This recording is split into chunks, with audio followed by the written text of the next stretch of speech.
Hello all! Welcome once again to the Kindred UMC pre-recorded live show, coming to you not live, but pre-recorded from my front room, aka Kindred Studio A. My name is Chris Hayden and I am the pastor of Kindred UMC. Hi, I'm Courtney Young. I'm the director of community engagement at Kindred UMC. Hi, I'm Ben. I'm a friend. Oh, I love that. Ben the friend. That's a good introduction. It's very close to rhyming. I love it. Exactly. Who doesn't like a rhyme? In today's modern music, I would absolutely accept that as a rhyme. One fish, two fish, red fish, blue fish.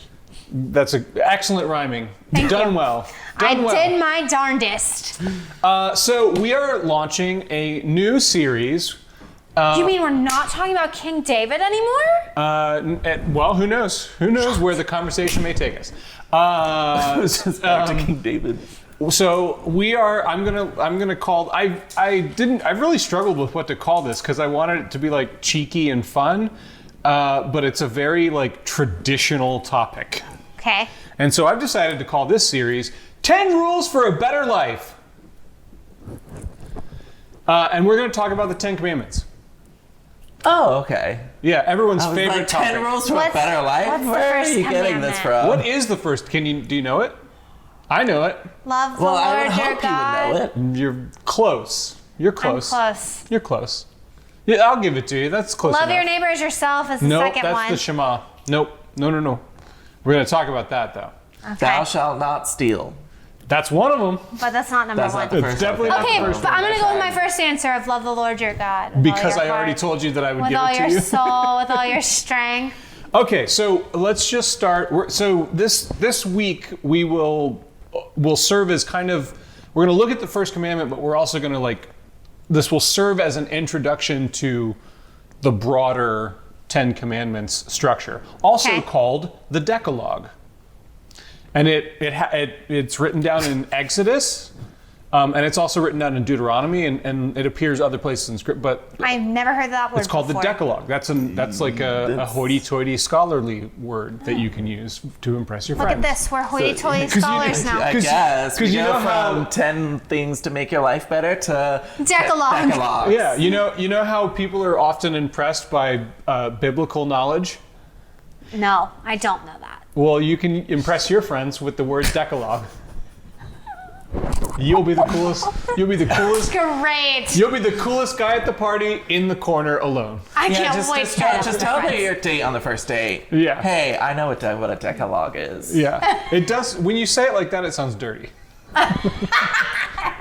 Okay. What? Okay. So. Have you seen my Decalogue? Okay.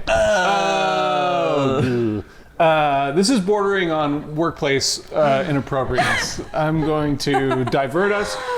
So Exodus chapter 20, verses 1 and 2 and 3. And this is the first commandment, okay? Okay. Then God spoke all these words. I am Yahweh Elohim, the Lord. The actual words are, I am the Lord your God, but the Hebrew is, I am Yahweh Elohim, which is important. I am Yahweh Elohim who brought you out of the land of Egypt, out of the house of slavery. You shall have no other gods before me. I was close. Some other translations say beside me. So you shall have no other gods before me / beside me. Interesting. Okay, so I was close. let's talk about what you said, because you were talking about the Shema. Okay. So later in Scripture, it's also in the Old Testament, but later in Scripture, there's this story where Jesus gets confronted by lawmakers, and they're saying, what's the greatest commandment in all of the law? And Jesus says, love the Lord your God with all your heart, mind, soul, and strength. And love your neighbor. The second one is like it. Love your neighbor as yourself. Yeah. So here's the thing we have.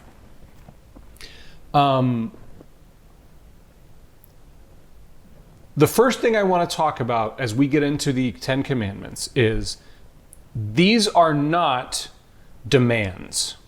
Okay. So a lot of people Interesting. feel about the Old Testament that there are some complicated, weird, specific laws, but they get caught up in it's a law, it's a rule to be obeyed. And part of that's because of the church culture that we've created in the West over the past, several centuries. It's the thing that we need to observe first is, the first thing that starts this off is, I am Yahweh Elohim who rescued you from the land of Egypt, from the house of slavery. So Yahweh Elohim, these two names.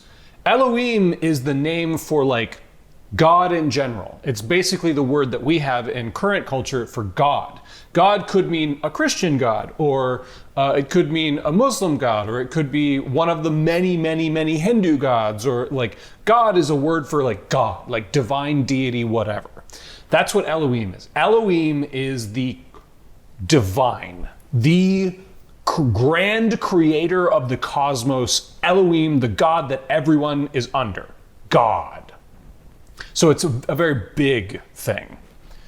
Yahweh is the specific name that God gives to Abram, who becomes Father Abraham, who becomes the God of this family and this covenant, who hears the cry of the Israelites who are enslaved in Egypt and comes to rescue them. The reason this name is given at the front is because it is telling the story of what God has already done for the Israelites. Okay. I am the huge God of everything who came into your plight to rescue you because I love you. I am the big Redeemer. Okay. And so God is telling the story of what God has already done for Israel. That's why I say these are not demands. The first thing that happens in this relationship is that God comes to the rescue. Before anything is expected, before anything is requested, before anything is asked, God comes to the rescue. The other thing I want to point out is that the context of this is that Moses has sequestered himself on a mountain, Mount Sinai, to commune with God, to broker a deal. It's a covenant. It's something that you enter into willingly, of your own free will. It's not a demand.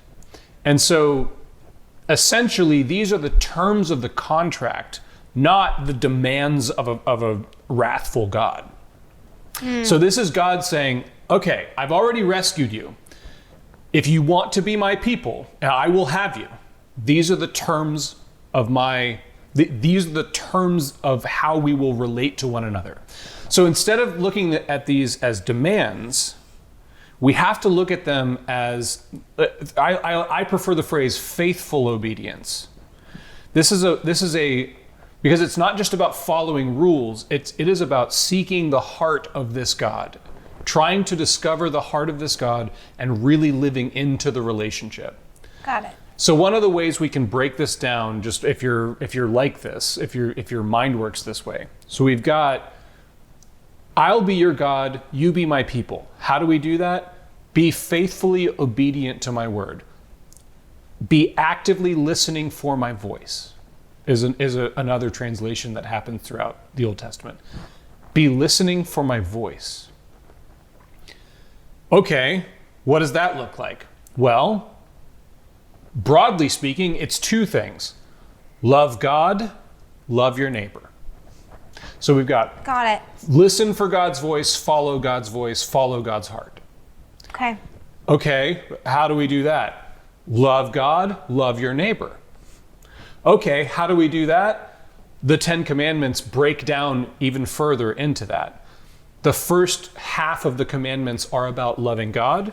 The second half are about loving your neighbor. And in between, there is this kind of transitional commandment that is keep the Sabbath holy, which is kind of a bridge between the two. So that's the structure of the 10 Commandments. And this one first is, I am the Lord your God who rescued you out of Egypt. You will have nothing else before me. The final thing I want to talk about before we start to converse, I find it very interesting and it should be observed. This is not a God who says, I will be your only. Ooh, that's a good point. point. This is a God who says, just don't put anything else ahead of me. Make me the most important.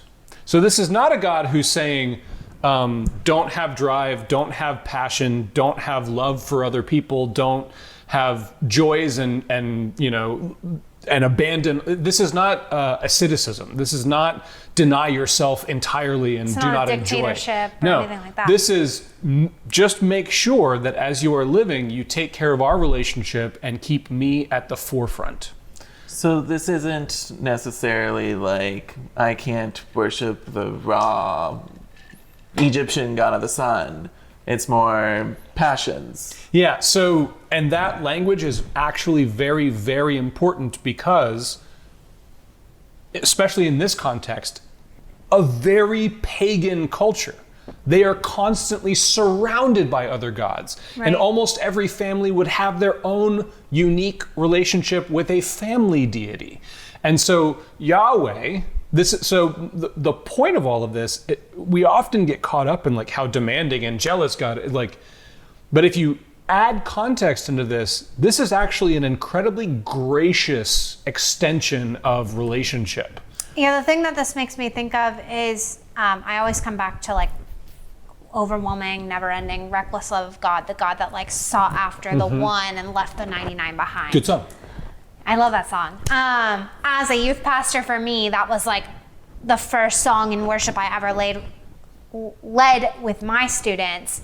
And it has like a really powerful meaning for me because it perfectly describes like God isn't demanding that I follow him. He's not demanding that I go to him. He's like asking for me to follow him and love him. And that means that he'll step out of his preferences, his way, to make sure that I'm not left behind, but I'm then included.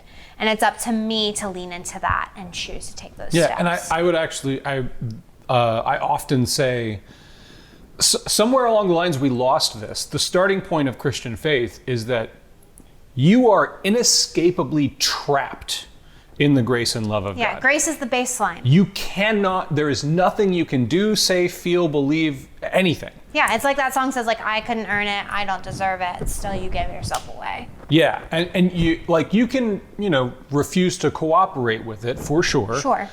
But that doesn't change anything on the other end of the relationship. Right. And so again, so this is actually really uncanny. The way that this covenant is being established, this is uncanny. God has already fulfilled his part of the bargain before Israel has agreed to be his people. So God has put himself in a bad bargaining position by rescuing them, defeating Egypt's armies, pulling them and delivering them right on the precipice of the promised land. Like, I'm going to give you a land, I'm going to make you a nation, but it has to be for a purpose. I want you to be a different kind of nation. And that's kind of some of the stuff we talked about in the David stuff. Daniel 2 actually covers it, but whatever. In the David stuff, you're not just a nation for yourself, you're a nation to demonstrate to everyone else what it means to be dependent on divinity and grace and love towards each other and towards your neighbor and towards your God, rather than this constant striving for power and control. And so God has led the way in that by giving up control. God has already rescued, already provided, already done all the things that he's agreed to do in this covenant. To say, now you can either join me or not, but but I've already rescued you. So do you want me or not? That's kind of why that was my thinking behind the song that we're gonna, like, the Stay song. It was like, there's this weird, like, it's a little desperate, but it's not desperate from God. It's like a power move, actually. It's like, you've already seen everything I have to offer. Do you want this or not?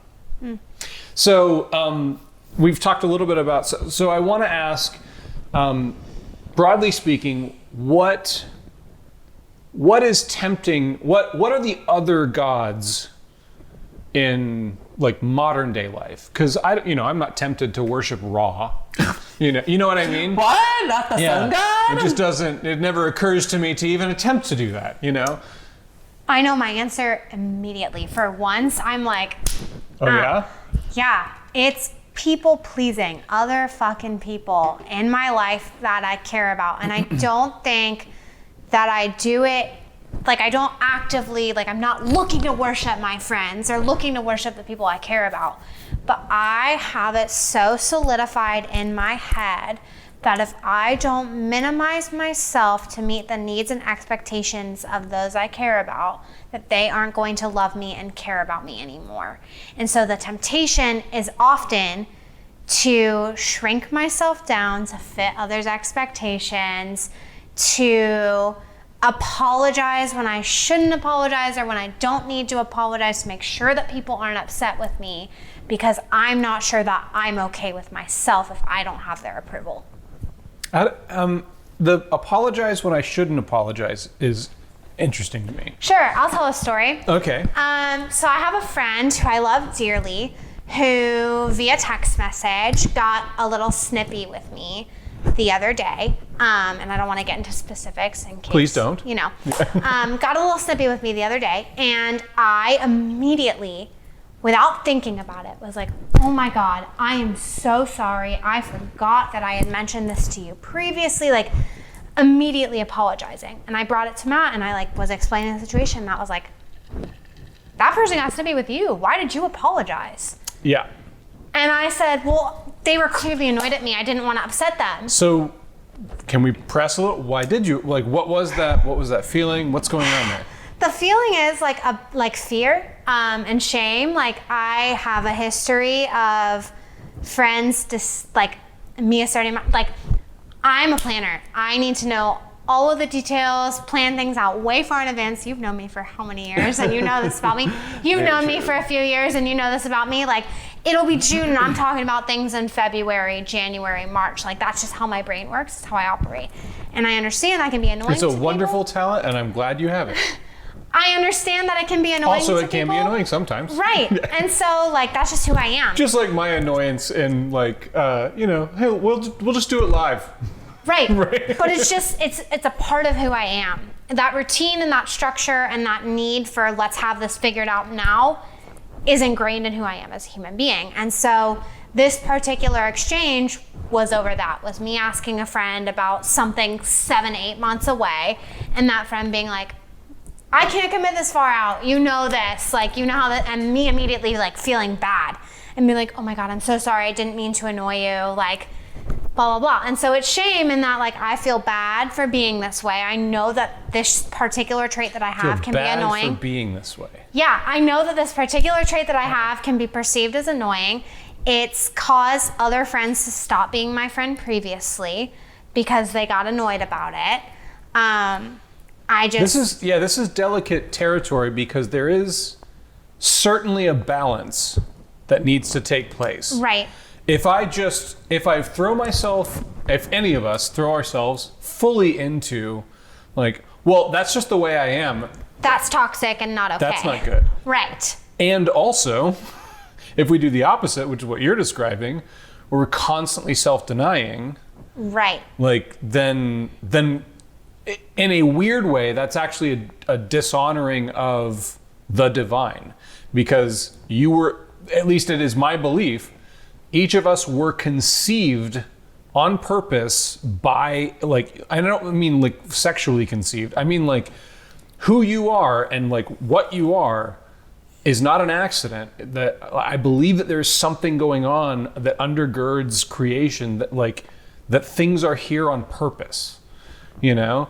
And so like to deny ourselves to such an extent where we're not ourselves is in a way an affront. Not only is it painful right. and damaging to you, but it's also an affront to the thing that loves you. Right. Well, and that's a coping mechanism for me. A lot of my relationships and friendships that I've had in the past, I have in my own brain, and it's not on them, it's on me, convinced myself that if I don't go along with whatever I think they want from me, what I think I need to be, that they will abandon me later down the line.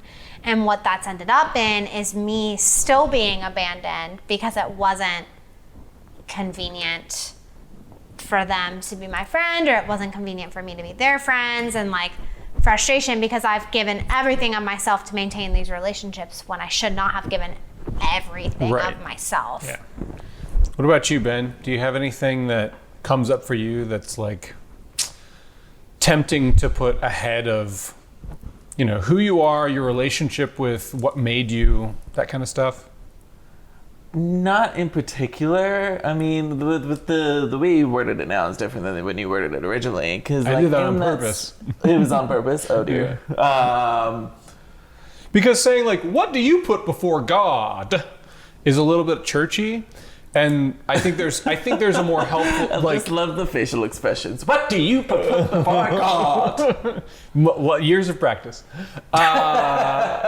But reframing that for a lot of people, like when I'm talking about God, I am talking about an undergirding force of grace and life that intends something good for all living beings, of whom you are one. So, just to like rephrase it so it works in my brain, is it like something that inhibits your relationship with God in a way? That very well could absolutely fit the description. So another kind of like paraphrase, like what would you sell your soul for? Oh, all right. Or what are you tempted to sell your soul for? It would be in the same thread of like I have a great desire to belong somewhere, and so like I would sell my soul to be in like a community where like I want to be in sort of a way. Acceptance, kind of like yeah. Can I because we've talked a lot about this. I think, is there something, correct me if I'm wrong, something about like being fully known and fully accepted, like both of those things hand in hand? Yeah, so the word that we're looking for is belong. Yeah. And kind of what that, it looks different for different people, but for me, it's essentially like a place or like a community or like a friend who I feel that I can truly be myself. And me being the 8, I have very many walls. I do not let up peel off these flavors. Hashtag Enneagram. And so like it's very difficult for me to get into those spaces. And so that would be kind of like my sense of belonging in a way. Thank you both for being willing. Mine is freedom. The ability to be able to just do whatever I want, say whatever I say, financial independence, safety, like those, that's what tempts me. But I won't go deeper into that because we're running out of time. So to conclude, I want to point out that, okay, so there is a fear that if we don't go into those things, like if we don't sell our souls to belong or to be accepted and serve other people, that kind of a thing, that will destroy us. And that because of, I would say, a lot of bad theology and a lot of terrible messaging, a lot of people, when they think about submitting or surrendering to God or the divine or grace or whatever language you would put around it, because of the language around God, especially around the 10 Commandments and the law, like so to speak, that there is this fear that we're submitting to a wrathful, hateful, person-destroying God.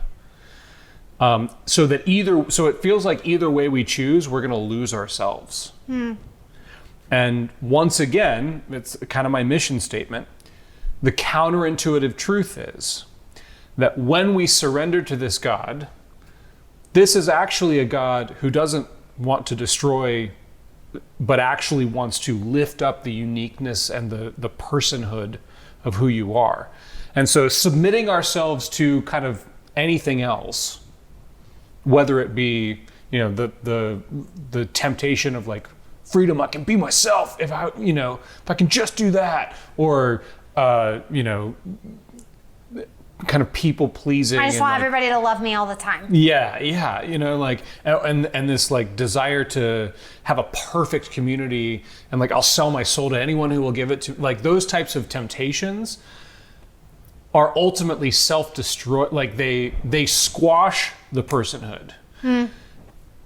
And the irony, despite the church's bad job at getting the message out, is that God actually lifts up personhood. It's not by serving this God that you lose who you are and you become this, like, you know, we've all met those evangelical kind of, like, we've all met them. You know what I'm talking about. Like, that's not the thing that God is asking of people. The thing that God is asking of people more than anything else is to fully be who you were created to be. To really be who Ben is, who Courtney is, who Chris is. Like, you were made with love and care and precision. Like, and you have something lovely and wonderful to bring to every table that you join. And like, that is just a counterintuitive truth that, again, we seem to have lost the thread. So the first commandment is, hey, I love you, I rescued you, will you be mine? Like, that's the first commandment. Will you be mine? So, may the Lord bless you and keep you. May the Lord make his face to shine upon you and be gracious unto you. May the Lord lift up his countenance upon you and give you peace. Amen. But nobody else as good as you. I need you to stay, need you to stay. When I'm away from you, I miss your touch.